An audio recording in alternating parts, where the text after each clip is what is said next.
ତମ ନାଁ କଣ? ଖେଲୁ କାଟନ୍ତି ଖେଲୁ କାଟନ୍ତି। ଆଚ୍ଛା ଏଇଟା ତମର କଣ ଏଠି ଅସୁବିଧା କଣ ଅଛି? ଆଜି ହେଲା 2 ବର୍ଷ ହେଲା ଏଠି ଯେ ପାଣି ହେଇଛି ସେ ପାଣି ବି ହେଇନି ବର୍ତ୍ତମାନ ସୁଦ୍ଧା ଅନ୍ୟ ଅନ୍ୟ ଗାଁର ସମସ୍ତଙ୍କୁ ହେଇ ସାରିଲାନି ଆମ ଗାଁରେ ହେଇନାହାନ୍ତି ରାସ୍ତାଘାଟ ବି କିଛି ହେଇନି ସେଇପାଇଁ ତ ମୁଁ କହୁଛି ଆଉ କିଛି ନାହିଁ। ସରକାରଙ୍କୁ କହିଥିଲ? ଘର ଘର ଫର ବି ଘର ପ୍ରତ୍ୟେକ ଲୋକ ଆସୁଛନ୍ତି ମୋର ଆଜ୍ଞା ନାହିଁ। ହଁ ଭତ୍ତା ପାଉଛ? ଭତ୍ତା ପାଉଛି ଆଜ୍ଞା। ହଁ ତାପରେ ଆଉ ଅନ୍ୟ ସୁବିଧା କଣ ଅଛି କାମ ଧନ୍ଦାର? କାମ ଧନ୍ଦା ଆଉ ଆମେ ବୁଢା ଲୋକ ଖଟି ପାରିନି ଭାଇ ଆଉ ପିଲାମାନେ? ଆମ ପିଲାମାନେ ଘରେ ରହନ୍ତି ସେମାନେ ବାହାରେ ଅଛନ୍ତି ସେମାନେ ଇଏରେ ଦାଦନ ଖଟିବାକୁ ଯାଉଛନ୍ତି? ବାହାର ଖଟିବାକୁ ହଁ ଯାଉଛନ୍ତି। ଆମର ତ ଓଡିଶାରେ ପୁଣି ପାଣି ନାହିଁ ଆଉ କିସ ବାହାର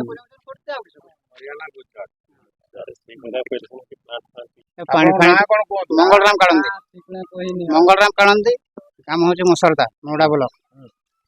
ତାର ପାଣି ପାଇଁ ତ ବହୁତ ଅସୁବିଧା ଆମର ଏଠି ସେଲୁ ଗୋଟେ ହେଇଛି ସେଲୁରେ ଯେତେବେଳେ ମେଘ ହଉଛି ଆଉ ପାଣି ମିଳୁନି ଆଉ ପିଇବା ପାଣି ବହୁତ ଅସୁବିଧା ଏଠି ସମସ୍ତେ ପିଇତେ ଯାଉଛନ୍ତି ସେତେବେଳେ ପାଣି ପାଉନାହାନ୍ତି।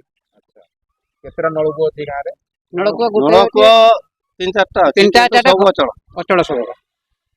ଆଚ୍ଛା ଇଏ ଆପଣଙ୍କର ଘର ଆଉ ଯୋଉ ଆପଣଙ୍କର ଭତ୍ତା ଏଇ ସବୁ ଜିନିଷ ଗୁଡାକ ଚାଉଳ ମିଳୁଛି ସବୁ? ଘର ତ ମିଳିନାହାନ୍ତି ଘରେ ମୋର ତ ନିଜର ଘର ମିଳିନି। ଆଚ୍ଛା ତମକୁ ଘର ମିଳିନି? ଆଚ୍ଛା ରାସନ?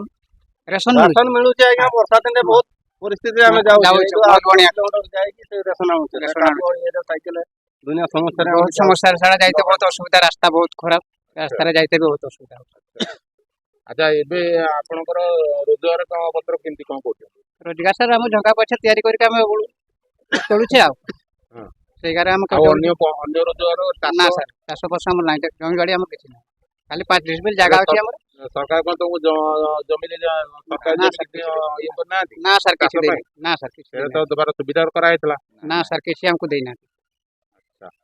ଆଚ୍ଛା ଏଇ ବିଷୟରେ ସରପଞ୍ଚଙ୍କୁ ଜଣେଇଥିଲ? ଆଜ୍ଞା ସରପଞ୍ଚଙ୍କୁ ଜଣେଇଥିଲ? ସରପଞ୍ଚକୁ ବି ଜଣେଇଛେ ସବୁ କିଛି ଜଣେଇଛେ ସମସ୍ତଙ୍କୁ ଜଣେଇଛେ ହେଲେ କିଛି କରିପାରିଲେନି କେହି ଏପର୍ଯ୍ୟନ୍ତ ଆମକୁ ଦେଇନାହାନ୍ତି। ମୁଁ ତ ଟୁକା ପାଖରୁ ବୁଢା ହେଇ ସାରିଲେଣି ତଥାପି ଜମି ଖୁଣ୍ଟେଇ ବି ନାହିଁ।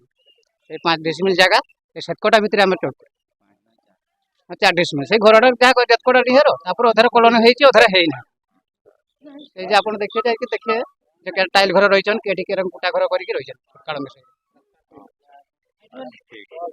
ଆଜ୍ଞା ଆପଣଙ୍କ ନାଁଟା କଣ? ମୋ ନାଁ ହେଲା ଆଜ୍ଞା କୈଳାସ ଚନ୍ଦ୍ର ମହାନ୍ତ। କୋଉ ପଞ୍ଚାୟତ ଏଟା? ଜୁଆଡିଭଙ୍ଗା ପଞ୍ଚାୟତ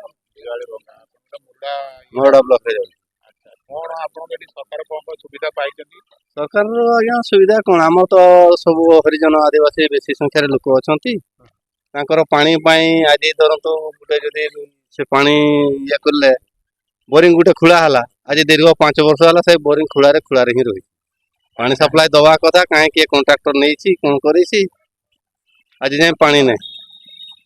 ଦ୍ୱିତୀୟ ହେଲା ରାସ୍ତା ବର୍ଷା ଦିନ ଆସିଲା ମାନେ ଆମେ ଆଣ୍ଠୁଏ କାଦୁଅ ପାଣିରେ ଆମେ ବୁଲୁଛେ ଆଉ ଆମେ ସୁବିଧା କଣ ପାଇଛେ ସରକାର? 25 ବର୍ଷର ସରକାର କହୁଛନ୍ତି ସମସ୍ତଙ୍କ ଘରକୁ ପାଣି ଯାଇଛି ସମସ୍ତଙ୍କ ଘରକୁ ଆମେ ମାନେ ପଚାରି ଦଉନ୍ତୁ ନହେଲେ ଆପଣ ଆସିଛନ୍ତି ସର୍ଭେ କରି ଦେଖନ୍ତୁ ଗାଁ ବୁଲିକି କେତେ ଜଣ ପାଣି ପାଉଛନ୍ତି ଠିକ ସେଥିପାଇଁ ତ ଆମେ ଆସିଛୁ କଣ ସତ ଗ୍ରାଉଣ୍ଡ ଜିରୋରେ କଣ ହେଇଛି କଣ ନାହିଁ ଆଜ୍ଞା ସେଥିପାଇଁ ଆମେ ପଚାରୁଛୁ ଆପଣ ଆଜ୍ଞା ଯେ ମତଦାତା ଯିଏ ଭୋଟ ଦଉଛନ୍ତି ସେ ପ୍ରକୃତରେ କଣ ପାଇଛନ୍ତି? ଏଇଆ ଅସୁବିଧାରେ ତ ଆମେ ଅଛେ ଆଉ ସୁବିଧା ଆମେ ଏଇଆ ପାଇଛେ ପାଣି ବୋରିଂ ହେଇଛି କିନ୍ତୁ ପାଣି ସପ୍ଲାଇ ନାହିଁ ରାସ୍ତା ଅଛି ସେ ମାଟି କାଦୁଅ ରାସ୍ତା ଯିବା ପାଇଁ କିଛି ସୁବିଧା ନାହିଁ ପାଣିର ସୁବିଧା ନାହିଁ ଆଉ ଆଲୁଅ ତ ଯାହା ଅଛି ଘର ତ ଯାହା ହଉ କିଛି ଲୋକ ଘର ପାଇଛନ୍ତି ଆଉ କିଛି ଲୋକ ପାଇନାହାନ୍ତି। କର୍ମ ନିଯୁକ୍ତି ଆଜ୍ଞା ଏଠି କଣ ଅଛି?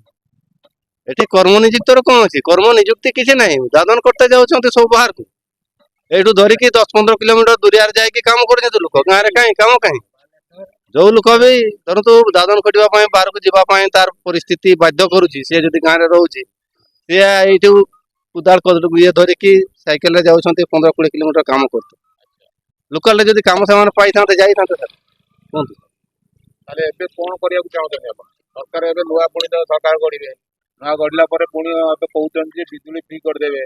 ହଁ ସିଏ ତ ସମସ୍ୟା ବିଭିନ୍ନ ଲୋକ ଆସୁଛନ୍ତି ତାଙ୍କର ପ୍ରତିଶ୍ରୁତି ବିଭିନ୍ନ ପ୍ରକାର ଦଉଛନ୍ତି ତ ପ୍ରତିଶ୍ରୁତି ବଦ୍ଧ କେତେ ଜଣ କେତେ ଆମକୁ ଦଉଛନ୍ତି ଆମର ଇଲେକ୍ସନ ଆଜି ଧରନ୍ତୁ 25 ବର୍ଷ 30 ବର୍ଷ ମୁଁ ବି 50 ବର୍ଷର ଧରନ୍ତୁ ଆଜି ହେଇଗଲା 50 ବର୍ଷ ହେଲେ ବି ମୁଁ 30 ବର୍ଷ ଭୋଟ ଦେଲି ସବୁବେଳେ ତ ପ୍ରତିଶ୍ରୁତି ଦଉଛନ୍ତି ଖାଲି ପ୍ରତିଶ୍ରୁତି ସେ ପ୍ରତିଶ୍ରୁତି ହିଁ ରହୁଛି କାମ କେହି କରି ଦେଖଉନାହାନ୍ତି ତ ବର୍ତ୍ତମାନ କଣ କହିବେ ଆପଣ ମାନେ ଆପଣଙ୍କର ପଞ୍ଚାୟତ ହେଲା ଆପଣ ଭୋଟ ଦେବେ ନା ଭୋଟ ଦେବେନି ନା ଭୋଟ ତ ସେମିତି ଭୋଟ ବର୍ଜନ କରି ହବ ନାହିଁ ଯଦି ଆମର ଏକଜୁଟ ଥାନ୍ତା ତେବେ ଆମେ ଆଜି ଏକଜୁଟ ହେଇକି ଆମେ ଭୋଟ ଦେଇ ନଥାନ୍ତୁ ସେଟା ତ କରି ହବ ନାହିଁ କାହିଁ ଏ ହେଲା ବିଭିନ୍ନ ଦଳୀୟ ମାନେ ଏରିଆ ଏରିଆ ଗୋଟେ ଦଳୀୟ ଏରିଆ ଥିଲେ ସେଠି ଆମେ ଆମର ଗୋଟେ ଇଏ ଦେଖିକି ଆମେ କହିଥାନ୍ତୁ ଯେ ଆମର ଏଇ ସୁବିଧା ଯେହେତୁ ପାଇନୁ ଆମେ ଭୋଟ ଦବୁନି ତ ଆମେ କହିଲେ ହବନି କି ଆମେ 10 ଜଣ କି 15 ଜଣ ସେଇ ଏକଜୁଟ ହେଇକି କି 50 ଜଣ କଲେ ବି ହବନି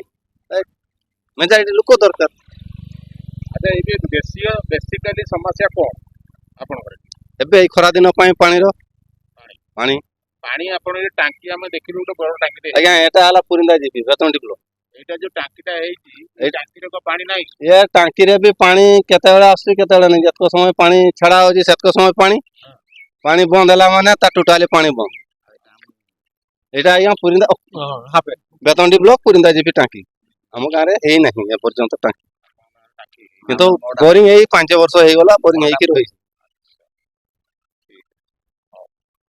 ନା କଣ ରାମଚନ୍ଦ୍ର ମାଣ୍ଡି ହଁ? ରାମଚନ୍ଦ୍ର ମାଣ୍ଡି କୋଉ କୋଉ ପଞ୍ଚାୟତ ଆପଣଙ୍କର ହଁ କୋଉ ପଞ୍ଚାୟତ ଏଇ ଜୟ ହଉ ଆଚ୍ଛା ଏଠି କଣ କଣ ସୁବିଧା ପାଇଛ ସରକାରଙ୍କର ସରକାର ସୁବିଧା ପାଇଁ ସେ ବହୁତ ଭତ୍ତା ପାଇ କେତେ ବର୍ଷ କେତେ ବର୍ଷ ହେଲାଣି ଭତ୍ତା ପାଇନ